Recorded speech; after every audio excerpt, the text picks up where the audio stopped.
Hello दोस्तों, welcome to PRT teacher classes. कैसे हो आप सभी? उम्मीद करता हूँ अच्छे होंगे, पढ़ाई कर रहे होंगे। चलिए शुरू करते हैं आज का सेशन। और आज के सेशन में हम लोग क्या पढ़ेंगे? मौर्य वंश के बारे में पढ़ेंगे। ठीक है, मौर्य वंश के बारे में पढ़ेंगे। ठीक है, चलिए मौर्य वंश के बारे में पढ़ते हैं। ठीक है, इससे पहले हमने बौद्ध धर्म के बारे में पढ़ा था। वहाँ के अलावा और बहुत, जैसे इस्लाम धर्म और शैव धर्म, ठीक है, इनसे बहुत ज़्यादा क्वेश्चन देखने को मिले ही नहीं है। ठीक है ही नहीं, तो इस वजह से हम सीधे क्या शुरू करेंगे? मौर्य वंश के बारे में शुरू करेंगे। ठीक है, यह पहला प्रथम हिंदू साम्राज्य की स्थापना इसी वंश से हुई थी। पहली प्रथम हिंदू साम्राज्य वंश की स्थापना इसी से हुई थी। ठीक है, याद रखिएगा। अब धीरे धीरे क्या होगा? परिवर्तन देखने को मिलेगा। मैंने कहा था कि जो उत्तर वैदिक काल के बाद जो भी चीज़ें देखने को मिली, वो जो परंपराएं चली कि नहीं, ब्राह्मण का पुत्र ब्राह्मण होगा, इसकी बात, और स्त्रियों की जो दुर्दशा शुरू हुई, उसमें सुधार लाने के लिए ही बौद्ध धर्म, जैन धर्म और अनेक धर्मों का क्या हुआ? उत्पत्ति हुई, निर्माण हुआ। और इन्हीं धर्मों के कारण देखिएगा, इन्हीं धर्मों का देन होगा कि कितने ऐसे राजा होंगे जिनके अंदर सुधार आएगा। कुछ राजा ऐसे हो जाएंगे, कुछ ऐसे शासक हो जाएंगे कि पूरी तरह से युद्ध को नकार देंगे, और कुछ शासक ऐसे होंगे जो इसके मतलब इन धर्मों के क्या हो जाएंगे? अनुयायी हो जाएंगे। तो उसी में चलेंगे, तो हम उसी चीज़ को पढ़ेंगे और उसी चीज़ को समझेंगे। तो ये पहला, भारत में पहला हिंदू साम्राज्य शुरू हुआ। और इसमें आप अगर देखेंगे तो हमें देखने को मिलेगा कि मौर्य साम्राज्य की बात करें तो मौर्य साम्राज्य का संस्थापक जो था वो चंद्रगुप्त मौर्य था। ठीक है, उसके पीछे की कथाएं जो हैं आप कुछ छोटी कक्षाओं में पढ़ चुके हैं, उस पर हमें चर्चा नहीं करनी है। देखिए, एक चीज़ और याद रखिएगा। हम कहते हैं कि जब ये मतलब ये जो समय शुरू हुआ, इस समय के बाद काफ़ी परिवर्तन देखने को मिलेगा। ठीक है, काफ़ी चीज़ें चेंज देखने को मिलेंगी। तो ये सारी चीज़ें याद रखिएगा, यह समय का चक्र होता है और समय के चक्र के अनुसार सारी चीज़ें चलती हैं। ठीक है, तो उसी तरह से अगर हम हमारे आपके जीवन की बात करें, तो अगर सुख नहीं रहा तो दुख भी नहीं रहेगा। ठीक है, अगर सुख नहीं रहा तो दुख भी नहीं रहेगा। समय का खेल है यारो। ठीक है, चलते जाना अपनी क्या है? कर्म है, तो चलते जाइए, समय है, बीत जाएगा। और जो बच्चे बैठ कर तैयारी कर रहे हैं, उनसे बस यही कहूँगा कि लगे रहो भाई। ये समय दिल वालों का नहीं है, सरकारी नौकरी वालों का है। तो लगे रहो, मेहनत करते रहो, कभी पीछे मत हटना। कामयाबी एक दिन जरूर मिलेगी। ठीक है, एक दिन जरूर मिलेगी। और एक चीज़ बार बार कहता हूँ कि किसी के लिए आंसू मत बहाना, किसी के लिए भी आंसू मत बहाना। अपने कीमती जो आंसू हैं, जो इमोशंस हैं, उनको मत बहाना। अगर बहाना भी तो छिप के बहाना, एक कमरे में बहा लेना, किसी के सामने मत बहाना। क्यों? क्योंकि वो तुम्हारे आंसुओं का कोई मोल नहीं समझेगा, क्योंकि उसको नशा चढ़ा हुआ है। ठीक है, हर व्यक्ति को इस समय नशा चढ़ा हुआ है। हर व्यक्ति को नहीं कहेंगे, गलत भी बोल रहा हूँ मैं। हर व्यक्ति ऐसा नहीं है, क्योंकि मेरे जीवन में कुछ लोग ऐसे हैं जो पैसे को त्याग कर मुझे पकड़े हैं, और कुछ ऐसे घृणित लोग हैं जो जिन्होंने मुझे सिर्फ पैसे के लिए छोड़ दिया। ठीक है, तो ऐसे भी इंसान लोग हैं। ठीक है, तो मैं सिर्फ किसी को नहीं कहूँगा, कुछ लोग ऐसे हैं, ठीक है, जो आपको नहीं समझेंगे, सिर्फ पैसे को महत्व देंगे। और ये कहा जाता है कि सच्चा व्यक्ति बात बात पर उसकी आंखें भीग जाती हैं। ठीक है, याद रखना। क्यों? क्योंकि उनका दिल कमजोर नहीं होता, वो सच्चे होते हैं।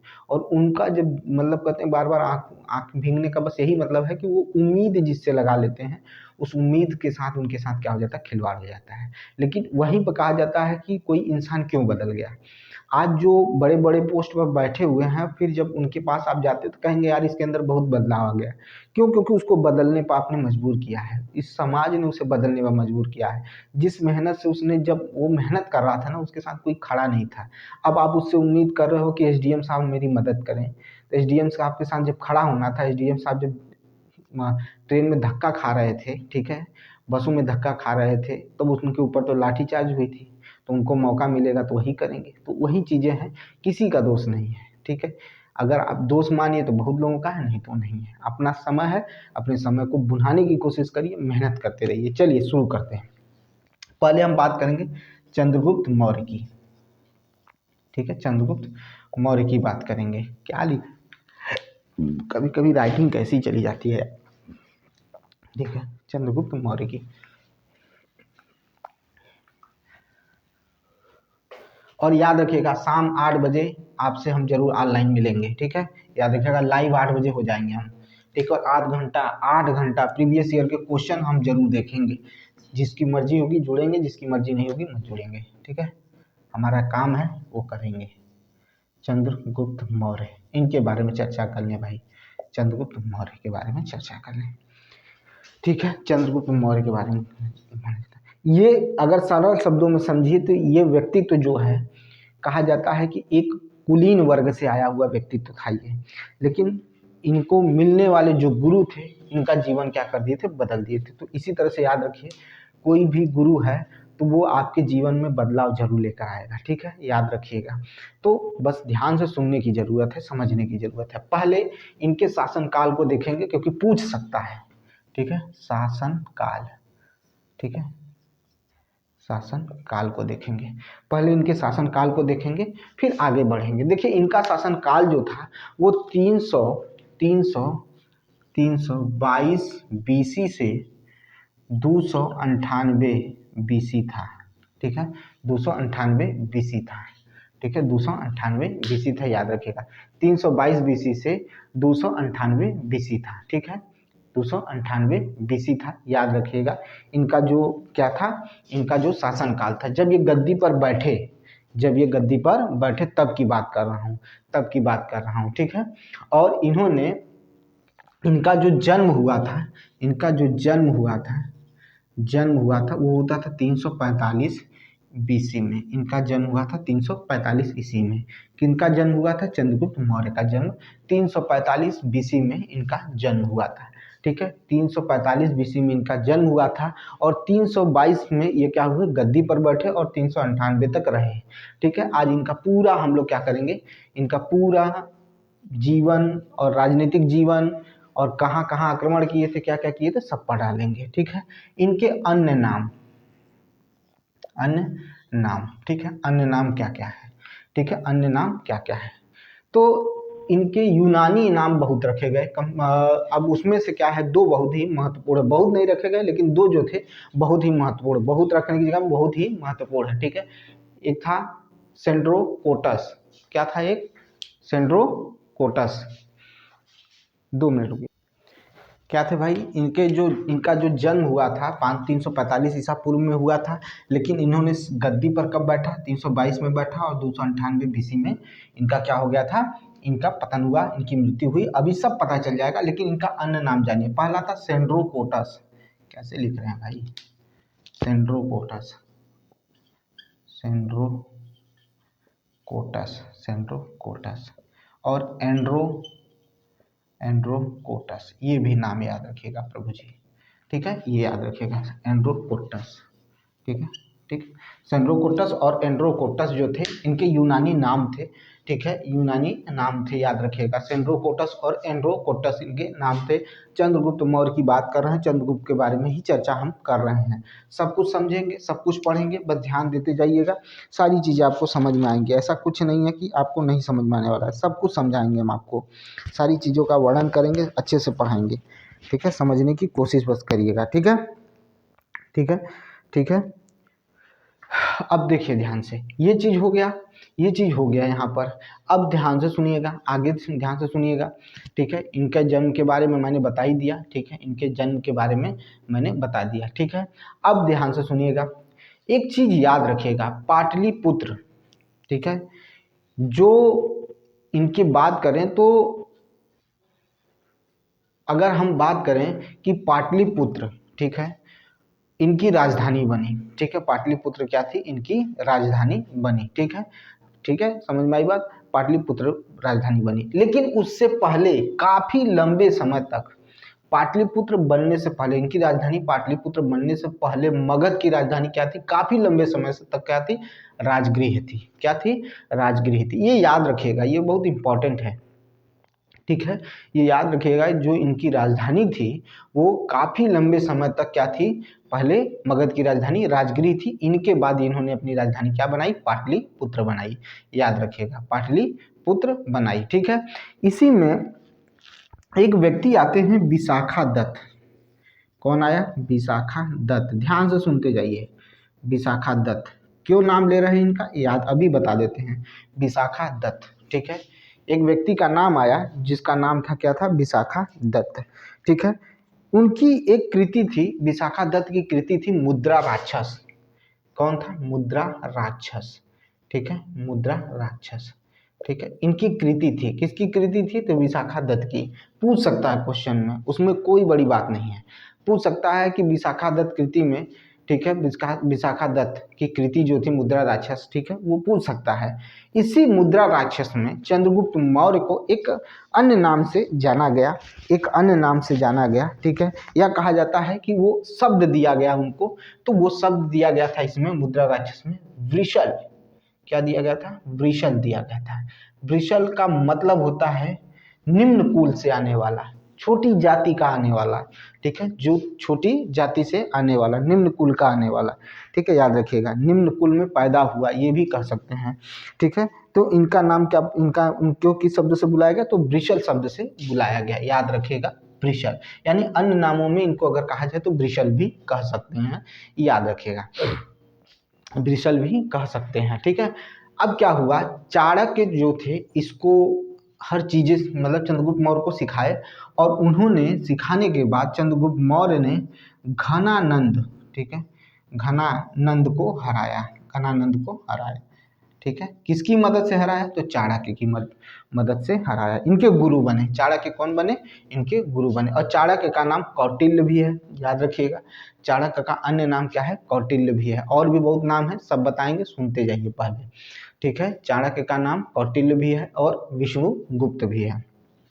ठीक है, चाणक्य का अन्य नाम कौटिल्य व विष्णुगुप्त।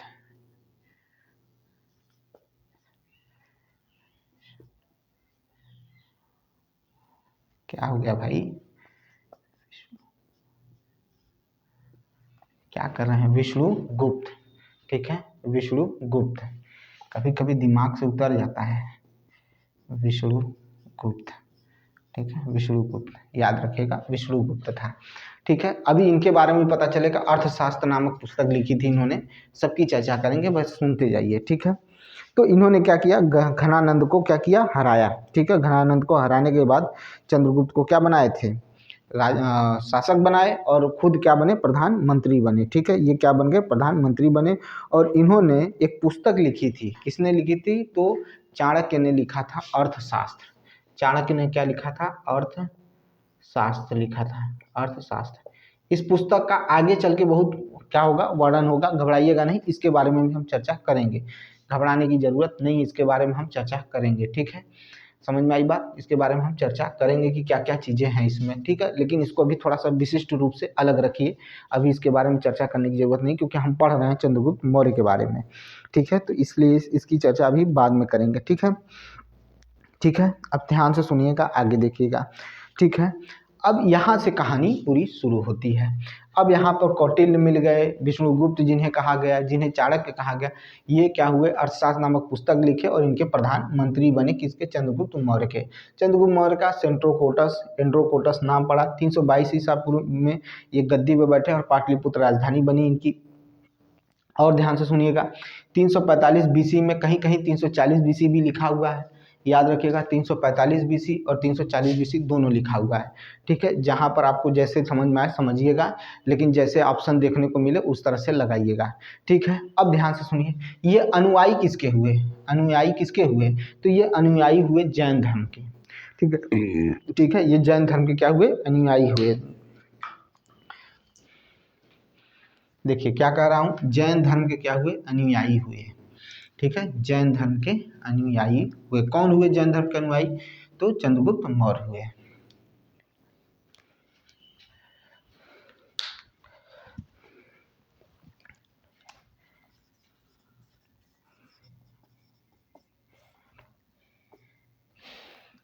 जैन धर्म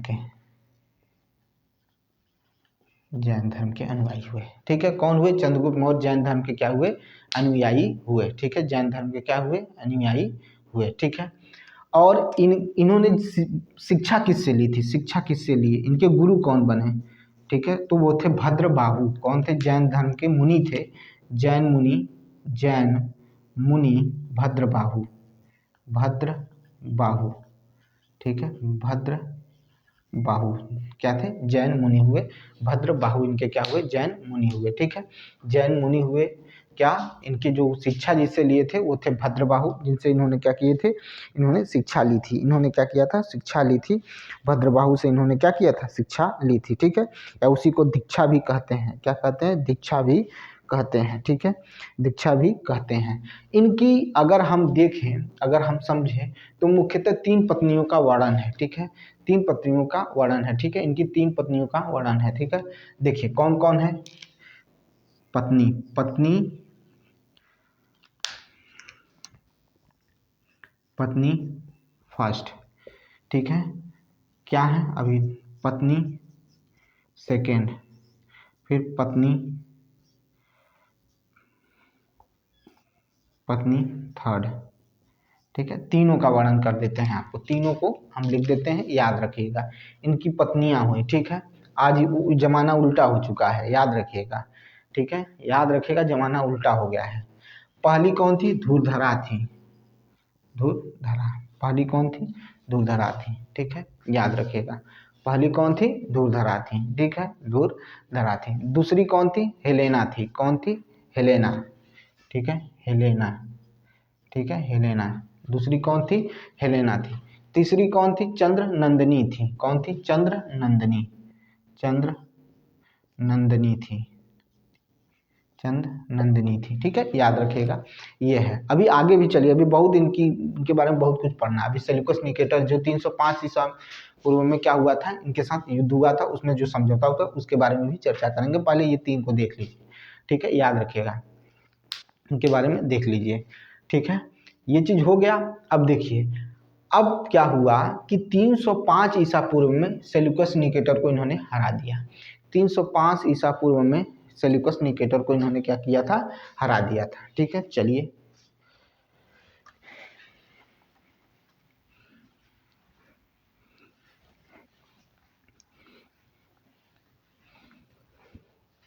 देखते जाइए।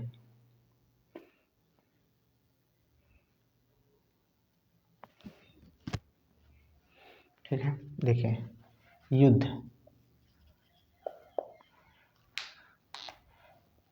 305 बीसी में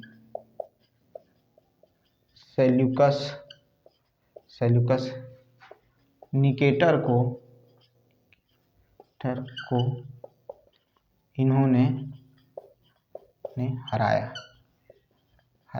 सेल्यूकस निकेटर को इन्होंने हराया। 305 बीसी में इन्होंने सेल्यूकस निकेटर को हरा दिया था। सेल्यूकस निकेटर को क्या किया था, हरा दिया था। ठीक है, 305 ईस्वी बीसी में सेल्यूकस निकेटर को इन्होंने हरा दिया था, याद रखिएगा। ठीक है, अगर इतना हो गया है तो आगे की तरफ चला जाए। चलिए आगे चलते हैं। सेल्यूकस निकेटर अपनी पुत्री कार्नेलिया, ठीक है, जो सेल्यूकस निकेटर की पुत्री थी कार्नेलिया से समझौते के तहत, हारने के बाद समझौते के तहत क्या किए थे, कार्नेलिया से क्या किए थे, चंद्रगुप्त मौर्य की क्या करा दिए थे, शादी करा दिए थे। ठीक है, और संधि के शर्तों के अनुसार ये सारी चीजें हुई थी। भाई हारे हैं तो संधि करनी पड़ी, संधि करनी पड़ी तो इनको ये चीज करना पड़ा कि अपनी पुत्री कार्नेलिया से इनको क्या करना पड़ा, विवाह करना पड़ा। और संधि के शर्तों के अनुसार, ठीक है, संधि के शर्तों के अनुसार सेल्यूकस निकेटर ने 4 जो राज्य थे कह सकते हैं, या 4 स्थानों को क्या किए थे, देना पड़ा था। किसको देना पड़ा था, तो चंद्रगुप्त मौर्य को दिए गए थे। कौन कौन थे दिए गए थे, तो दिया था काबुल, काबुल, कंधार, कंधार, काबुल, कंधार, हेरात व काबुल, कंधार, हेरात व काबुल, कंधार, हेरात व मकरान। ठीक है, मकरान, मकरान, ये 4 स्थान किसको देना पड़ा था, चंद्रगुप्त को देना पड़ा था। किसको देना पड़ा था, सेल्यूकस निकेटर को देना पड़ा था। सेल्यूकस निकेटर को देना पड़ा था और अपनी पुत्री कार्नेलिया से क्या कराना पड़ा था, विवाह कराना पड़ा था कि भैया विवाह करो। ठीक है, विवाह करो। कार्नेलिया से इन्होंने क्या कराया था, विवाह कराया था। ठीक है, और इन्हीं के दरबार में इसी का, ठीक है, सेल्यूकस निकेटर का ही, ठीक है, राजदूत था। कौन था, मेगस्थनीज, राजदूत, दूत, मेगस्थनीज। ठीक है, मेगस्थनीज, जिसने इंडिका लिखी थी, इंडिका, इंडिका नामक पुस्तक लिखी थी। वो किसके साथ चला गया, चंद्रगुप्त के साथ चला गया, चंद्रगुप्त के साथ रहने लगा, ठीक है, जिसने इंडिका पुस्तक लिखी थी, ठीक है। और इसने क्या किया था, जो मगध साम्राज्य था उसके जो भी महल थे, जो भी घर मकान थे, जो भी कुएं थे या कोई भी चीज़ें थी, उसका बड़े विधिवत तरीके से इसमें क्या किया है, वर्णन किया हुआ है। चाहे वो क्या हो, आपका बुर्ज हो, उसका भी उसने वर्णन किया, ठीक है। द्वार कितने हैं वो भी बताया, इसने बताया कि 570 बुर्ज हैं, 64 द्वारें हैं, ठीक है, याद रखिएगा, ये भी बात कहा था। और कहा था कि जब शासक निकलता है, जब राजा निकलता है तो उसके चारों तरफ क्या होते थे, सैनिक होते थे। यहाँ तक कि महिलाएं भी क्या होती थी, अंगरक्षक के रूप में काम करती थी, ठीक है, अंगरक्षक के रूप में क्या करती थी, काम करती थी, ठीक है, याद रखिएगा। ये सारी चीजें हुई थी, ठीक है। 2 मिनट, चलिए भाई देखिए, ठीक है।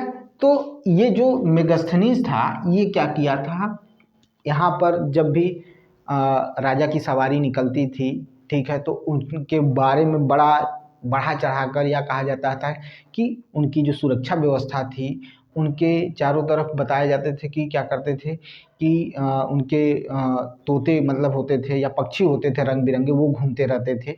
ये सारी चीज़ें कहते थे कि जो प्रशिक्षित तोते होते थे वो क्या करते थे, घूमते थे। और हथियारबंद महिलाएं जो होती थी वो अंगरक्षक का काम करती थी, ठीक है। और जो किला के बारे में वर्णन किया गया तो उसमें उन्होंने बताया कि 570 बुर्ज हैं और 64 क्या हैं, द्वार हैं, ठीक है। पाटलिपुत्र के बारे में इन्होंने चर्चा की थी और सब कुछ चीज़ों को बताया था।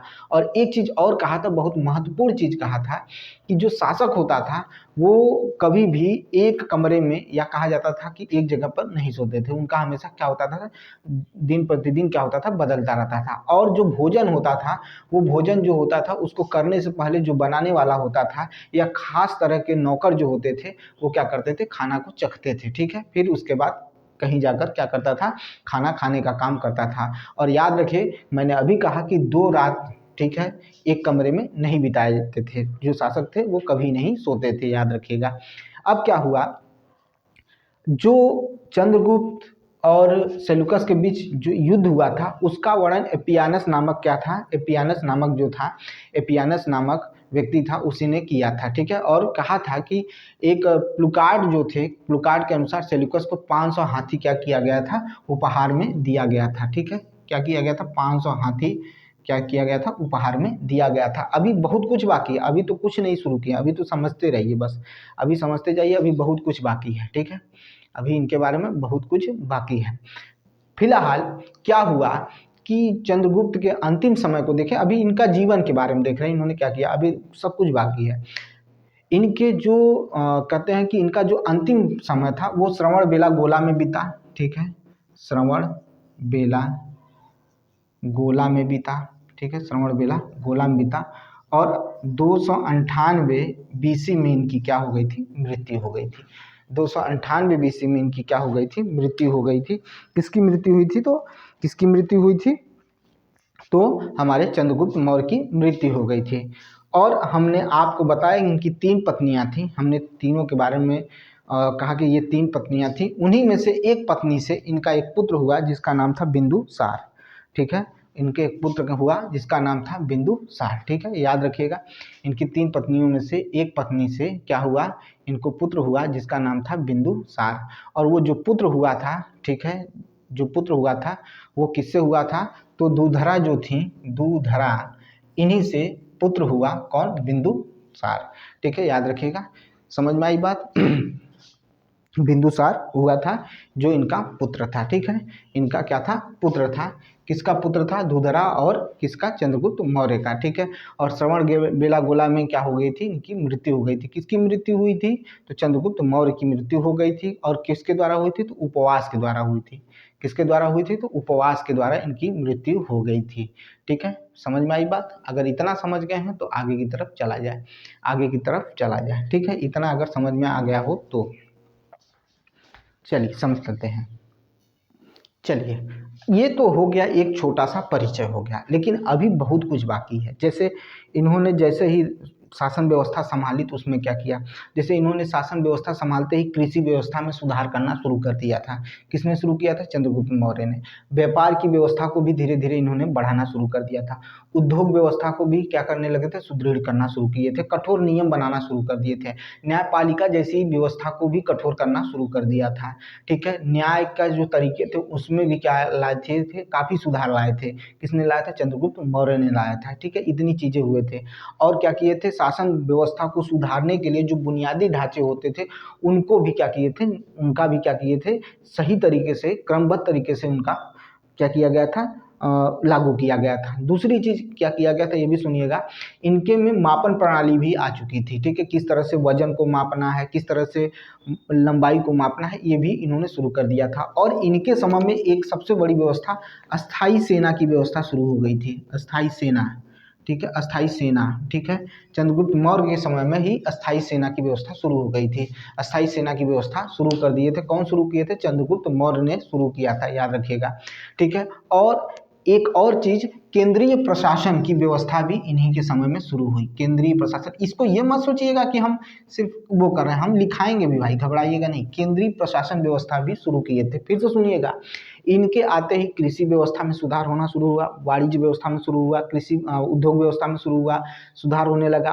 फिर उसके बाद व्यापार में सुधार होने लगे। साथ में कानून और न्याय की जो तरीके थे उसमें भी काफ़ी कठोरता और सुधार होना शुरू हो गया था। इसके बाद इन्होंने अस्थायी सेना रखना शुरू कर दिए थे। उसके बाद वजन मापने के लिए, लंबाई मापने का एक मानक रखना शुरू किया था। उसके बाद इन्होंने अस्थायी सेना के बारे में बता दिए। और जो प्रशासन हुआ वो केंद्रीय प्रशासन शुरू हो गया था। केंद्रीय प्रशासन शुरू हो गया था, याद रखिएगा। ठीक है, और पूरा जितना भी इनके मतलब पूरा राज्य जो था एक राजा के अधीन हो गया था। एक राजा के क्या हो गया था? अधीन हो गया था, याद रखिएगा। ठीक है, इतना याद रखिएगा कि एक राजा के अधीन हो चुका था। ठीक है, अब आगे की तरफ चलते हैं, आगे और बात करते हैं, आगे और बात करते हैं। ठीक है, जो एक व्यक्ति था प्लूकार्ट, अगर शासन व्यवस्था में देखें तो प्लूकार्ट, ठीक है, प्लूकार्ट की बात करते हैं। ठीक है, प्लूकार्ट की बात करते हैं। शासन व्यवस्था में देखा जाए तो प्लूकार्ट की चर्चा करते हैं। जहाँ से क्वेश्चन उठे हैं वहीं से हम बात कर रहे हैं। ठीक है, कहा गया कि इसने क्या किया था कि 6 लाख सेना को लेकर, 6 लाख सेना को लेकर पूरे भारत को रौंद दिया था और पूरे भारत को अपने अधीन कर लिया था, पूरा अधिकार कर लिया था। किसने कर लिया था? तो चंद्रगुप्त मौर्य ने। चंद्रगुप्त मौर्य ने क्या कर लिया था? 6 लाख सेनाओं को लेकर क्या हुआ था? पूरे भारत को क्या कर लिया था? अधीन कर लिया था। इसने यवनों के विरुद्ध भी हमला किया। यवनों के विरुद्ध भी क्या किए थे? हमला किए थे। ठीक है, 323 ईसा पूर्व में ये क्या किए थे? यवनों के विरुद्ध भी क्या किए थे? हमला किए थे या अभियान चलाया था। जिनको लेकिन इस अभियान में काफ़ी दिक्कतें भी आई थी और सफलता मिलने में काफ़ी समय हो गया था। सफलता कब मिला? तो 317 इस BC में इनको सफलता मिली। पूरी तरह से इन पर अधिकार करने की सफलता कब मिली? 317 BC में मिली। ठीक है, 317 BC में इनको मिला, ताकि ये पूरी तरह से क्या कर सके? उन पर क्या कर सके? उस पर आधिपत्य इन्होंने जमा लिया। ठीक है, याद रखिएगा। हम इसी चीज़ को आगे कल लिखवा देंगे, पूरी तरह से वर्णन कर दिए हैं, लिखवा देंगे और ये आपका क्या हो जाएगा? खत्म हो जाएगा चंद्रगुप्त मौर्य के बारे में। ठीक है, जो चीज़ें छूट रही हैं, कहे ना भाई पढ़ के बताते हैं, पढ़ के मतलब तैयार करते हैं, उसमें भी चीज़ें अगर छूटती हैं तो जब हम नेक्स्ट पढ़ते हैं तो रिवाइज करते हैं तो उसको बता देते हैं। तो हम कल आपको क्या करेंगे? इसका पूरा नोट्स बनवा देंगे और इस पर क्वेश्चन भी करवाना शुरू कर देंगे। तो मिलते हैं नेक्स्ट वीडियो में। अगर अच्छा लग रहा है तो लाइक करिए, शेयर करिए और सब्सक्राइब करिए मेरे चैनल को और कमेंट जरूर करिएगा। मिलते हैं नेक्स्ट वीडियो में। धन्यवाद।